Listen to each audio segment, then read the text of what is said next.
যেহেতু যেরকম পাতলা করে দিতে হবে। আর বাদ বাকি সুপ্রিয় দর্শক আসসালামু আলাইকুম। আজকে যাচ্ছি আমাদের পাটের জমিতে ইউরিয়া সার দেওয়ার জন্য। এই যে দেখতে পাচ্ছেন যে আমার মাথায় বল, এই বলে ইউরিয়া সার। তো গতকালকে হালকা পাতলা একটু বৃষ্টি নামছে কোনো রকম, তো আজকে যাইতেছি যে কিছু ইউরিয়া সার দিয়ে আসি। তো গতকালকে অনেক জায়গায় শিলাবৃষ্টি হয়েছে, আবার ঝড় হয়েছে, বাতাস হয়েছে, বজ্রপাত হয়েছে। তো আলহামদুলিল্লাহ আমাদের এলাকায় সেচের তেমন কোনো অসুবিধা হয় নাই, তেমন কোনো সমস্যা হয় নাই। তো কোনো রকম হালকা পাতলা একটু বৃষ্টির ফুট পড়ছে। তো যে পরিমাণ বৃষ্টি নামছে তাতে ইউরিয়া সার দিলে ধরবে, ইউরিয়া সারে কাজ করবে, এরকম পরিমাণ বৃষ্টি নামছে। তো আজকে আমরা যাচ্ছি ইউরিয়া সার দেওয়ার জন্য। তো আমাদের এই পাটগুলো হচ্ছে আমরা কুবিয়ে দিছিলাম কিছুদিন আগে। তো এখন টানের উপযুক্ত হয়ে আসছে, প্রায় আধ হাতের উপরে হয়ে গেছে।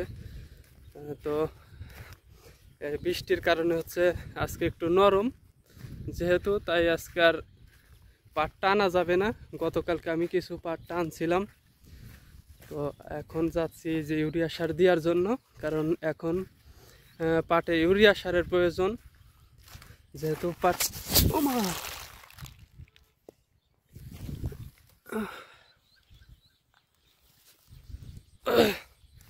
দেখতে পাচ্ছেন ভিউয়ার্স যে পড়ে গেছিলাম প্রায়, এর কারণে যে বৃষ্টি নামছে, মাটি নরম হয়ে গেছে। আবার আমার এই যে স্যান্ডেলে হচ্ছে গিয়ে মাটি লেগে গেছে, নিয়ারে ভিজে গেছে।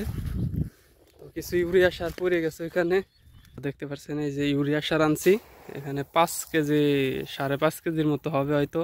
তো 20-21% জমিতে আমি এই যে 5 কেজি ইউরিয়া সার দেব। এই যে দেখেন যে এইখান দিয়ে কিছু পাট পাতলা আছে, তারপরে এইখান দিয়েই ভালো আছে, আর এই পাটগুলো ঘন এইগুলা। তো এইখান দিয়ে হচ্ছে আমি কালকে কিছু পাট টানে গেছি। তো এই যে দেখেন যে পাটগুলা টেনে দিছি, পাটগুলা অনেকটাই পাতলা করে দিছি, কারণ ঘন পাট তো বেশি ভালো হয় না। আর এই সময় যদি ঘন না পাতলা না করে দেয় তাহলে পরবর্তীতে আর টানা যাবে না। ছোট থাকতে যদি টানিয়ে না দেয় তাহলে আর টানা যাবে না। দেখেন যে এই যে এরকম ঘন ছিল পাট, এই যে দেখেন যে কি পরিমাণে ঘন পাট। এই পাটগুলা টেনে যেভাবে টেনে দিতে হবে, এই পাতলা করে দিতে হবে একদমই।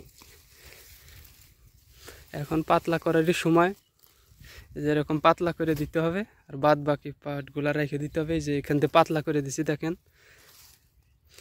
আর এখান থেকে কি পরিমাণ ঘন, এই ঘন পাটগুলো আমাদের উঠায় দিতে হবে।